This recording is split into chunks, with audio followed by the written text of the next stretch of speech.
After months of protest, what happened when they killed Alex Preddy? There was a small d Democratic flex against which the Trump administration just crumbled. Republicans in the Minnesota state legislature, quote, "It's clear that Operation Metro Surge is causing more harm than good. It needs to end.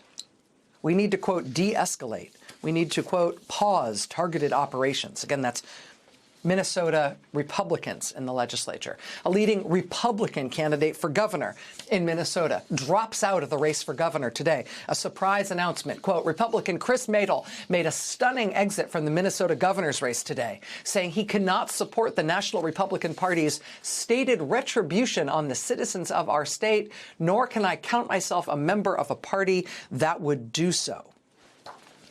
The lead in the Star Tribune, quote, "In a surprise video announcement, he said, United States citizens, particularly those of color, live in fear. U.S. citizens are carrying papers to prove their citizenship. That's wrong." Madel called ICE's Operation Metro Surge in Minnesota, quote, "an unmitigated disaster," saying at the end of the day, quote, "I have to look my daughters in the eye and tell them I believe I did what was right.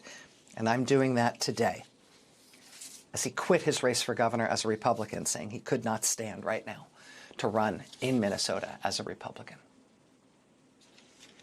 It's also Republicans in Congress. Quote, "The events in Minneapolis are incredibly disturbing. The credibility of ICE and DHS are at stake. There must be a full joint federal and state investigation. We can trust the American people with the truth. Quote, "A thorough investigation is necessary to get to the bottom of these incidents and to maintain Americans' confidence in our justice system." Republican governors too, quote, "Enough. It's not acceptable for American citizens to be killed by federal agents for exercising their God-given and constitutional rights to protest their government. At best, these federal immigration operations are a complete failure of coordination of acceptable public safety and law enforcement practices, training, and leadership. At worst, it's a deliberate federal intimidation and incitement of American citizens that's resulting in the murder of Americans." Another Republican governor, quote, "What we're seeing on TV, it's causing deep concerns over federal tactics and accountability. Americans don't like what they're seeing right now." Another Republican governor, "The Trump administration needs, quote, to recalibrate on what needs to be done." Recalibrate. The Democrats in Congress moving too. On the Senate side, even Democratic senators who have sided with Republicans in the past, who have voted to fund the Trump administration when other Democrats didn't want to do that, even those Democratic senators, basically all the so-called moderates, the conservative Democrats, they came out and said they will not vote to fund the Department of Homeland Security and ICE. And that is a vote that has to happen this week. Democrats saying they are not going to do it even if they have done it before. In the House, the number of members of Congress who are signing up to an effort there to impeach Kristi Noem, the Homeland Security Secretary, that races up to well over, look at that, 140 co-sponsors. I was going to say over 100 now. It's now at 140 co-sponsors of the resolution to impeach Kristi Noem as Homeland Security Secretary.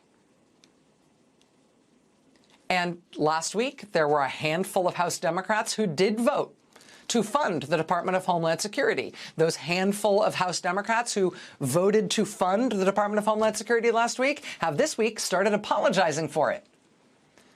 Democrat Tom Suozzi in New York, quote, "I failed to view the Homeland Security funding vote as a referendum on the illegal and immoral conduct of ICE in Minneapolis. I hear the anger from many of my constituents, and I take responsibility for that. I have long been critical of ICE's unlawful behavior, and I must do a better job demonstrating that." Some Democrats changing their previous position to say now they will not vote to fund ICE, and some Democrats who already voted to fund ICE saying, "Oh, wow, that was wrong. I'm so sorry. I didn't get it. I'll do better." This is called political change. And even in the sinkhole of sniveling cowardice that has been America's business so-called leaders, even there, they're starting to ever so tentatively squeak that maybe, possibly, if nobody minds, they might want to express that they're mildly uncomfortable with what Trump and the Trump administration are doing. chief executives of Target, Best Buy, General Mills, Cargill, Land O'Lakes, Hormel, U.S. Bancorp, the Mayo Clinic, 3M, and dozens of other large Minnesota employers issued a public letter Sunday calling for, quote, an immediate de-escalation in their state. And yes, that is too little. And yes, that is too late, but it is way more than they were willing to do before. So take it, bank it, and build on it.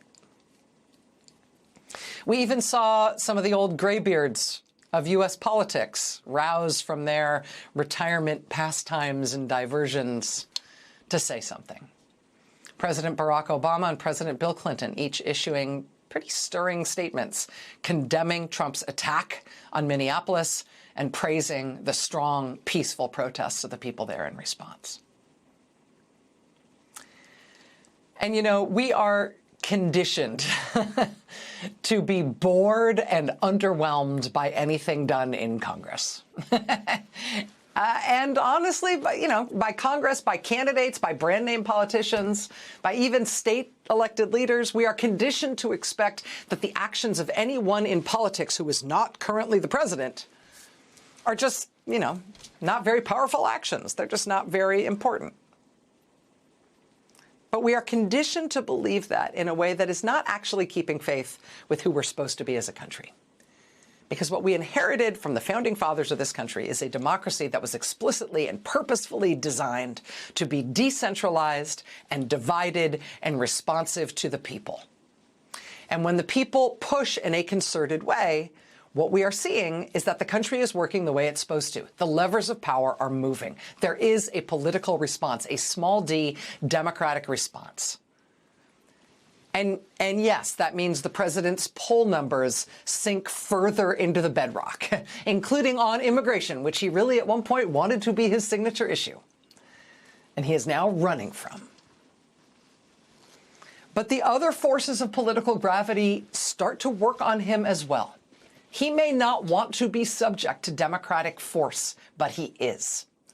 And in Congress and in state government and in party politics and in business, which to them all means money as well as power, you are seeing political shift happening. And that is because of the people. It starts with the people. It starts with the protests that we have seen. Principled, peaceful, relentless protest. It works. That is the source of this shift. Peaceful, powerful, relentless, principled protest works. It uses democratic means to save democracy. That is what made that is what has made all of this political shifting happen. That is what has forced the Trump administration to change course. That is what has forced Trump to back down. Principle, peaceful, relentless protest is the democratic means of saving a democracy, and that is the only way to win for the long term.